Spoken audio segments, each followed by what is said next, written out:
Hay una lección fascinante sobre la humildad que Cristo nos enseña en sus primeros años de vida. En Lucas 2:39-51 aprendemos sobre la experiencia de Jesús perdido en el templo. Tras una exhaustiva búsqueda, María y José hallaron a Jesús sentado en medio de los doctores de la ley. María no tardó en ir hacia él y decirle que estaban angustiados al no saber de su paradero. «Tu padre y yo te hemos estado buscando», le dijo.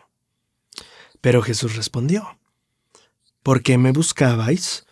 ¿No sabíais que en los asuntos de mi Padre me es necesario estar?». Sobre este pasaje, James C. Talmage explicó en las páginas 120 y 121 de Jesús el Cristo. Su contestación fue para recordarle a María algo que parecía haber olvidado por el momento: el asunto de la paternidad de su hijo. Ella había usado las palabras «tu padre» y «yo». Y la contestación de su hijo le hizo recordar de nuevo la verdad de que José no era el padre de aquel joven. Su padre no lo había estado buscando, pues no se hallaba Cristo aún en ese momento en la casa de su padre, ocupado particularmente en los negocios de su padre, la obra misma para la cual su padre lo había designado.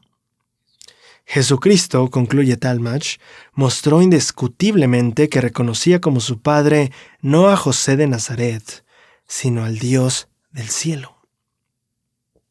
Ahora, aunque Talmage apunta a que aquí había una lección para María, creo que también hay otra que Cristo aprendió y ejemplificó. El versículo 50 dice: «Y Jesús descendió con ellos y vino a Nazaret, y estaba sujeto a ellos». Esto es fascinante. A pesar de que Jesucristo estaba en los asuntos de su Padre, la Escritura nos muestra que también estaba aprendiendo que su posición en el reino de los cielos no lo eximía de su posición como hijo terrenal de José y María. Jesucristo no permaneció en el templo en los asuntos de su Padre, sino que regresó a Nazaret, a su casa, sujeto a sus padres terrenales, a quienes también debía obediencia. Esa lección es la misma que aprende un joven que regresa a casa después de su misión. Un obispo que permite que su llamamiento le aleje de su familia, o una hermana que posterga otras áreas y responsabilidades de su vida por centrarse tanto en lo espiritual. El sentimiento de cada uno de ellos será muy entendible.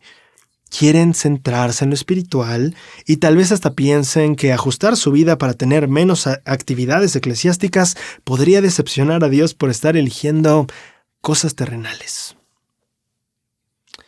¿Pero qué fue lo que hizo Cristo? ¿Cómo que se verá a su casa? ¿Ya no va a predicar todo el día? Pero el pasaje parece plantear esto más bien como una evidencia del crecimiento que estaba teniendo Cristo. Y estoy seguro de que Dios no juzgó mal a Cristo por abandonar los asuntos de su Padre e irse a casa con sus padres terrenales. El día 7 de enero de 1992, el Elder Oaks compartió el siguiente ejemplo en BYU.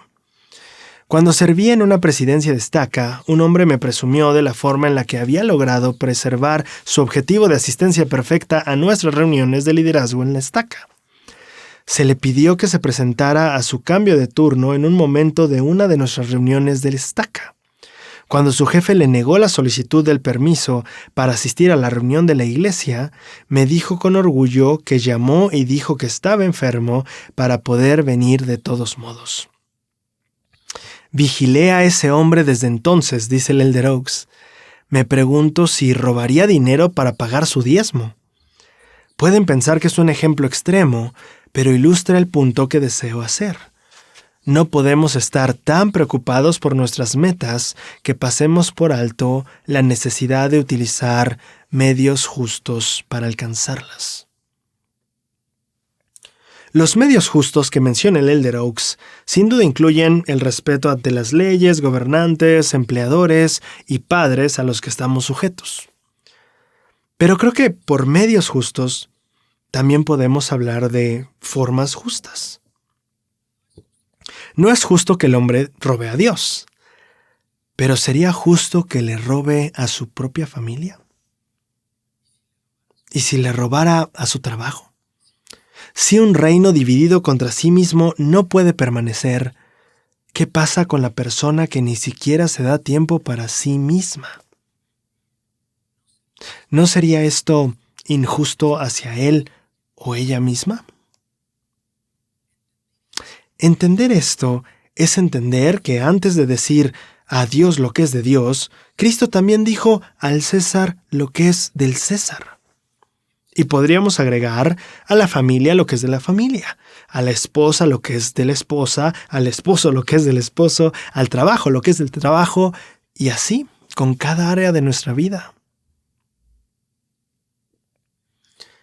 Así como Dios nos hizo un plan donde ni la justicia le roba a la misericordia, ni la misericordia a la justicia, creo que parte de nuestra prueba terrenal es asegurarnos lo mejor posible de que ningún área de nuestra vida le robe a la otra.